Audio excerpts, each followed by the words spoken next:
যা CBI চার্জশিটে voice sample test করার পরে চার্জশিটে উল্লেখ করা হয়েছে ৭৩ মিনিটের কথোপকথনে ৭৩ বার অভিষেক ব্যানার্জির নাম উল্লেখ করেছে।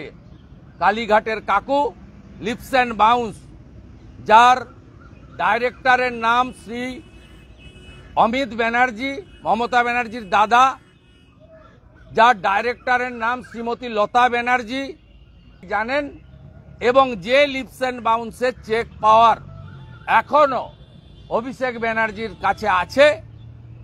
অতএব প্রমাণিত মুখ্যমন্ত্রীর পরিবার এই চুরি, দুর্নীতি, ৭০০ কোটি টাকা, ৬,০০০ চাকরি বেচার ক্ষেত্রে ৬,০০০-এর কাছেই টাকা নেয়নি, ৭০০-৮০০ তৃণমূলের নেতা পেয়েছেন, যার মধ্যে এমএলএদের মেয়ে, ছেলে, আত্মীয় স্বজন, জেলা পরিষদ কাউন্সিলর আছে।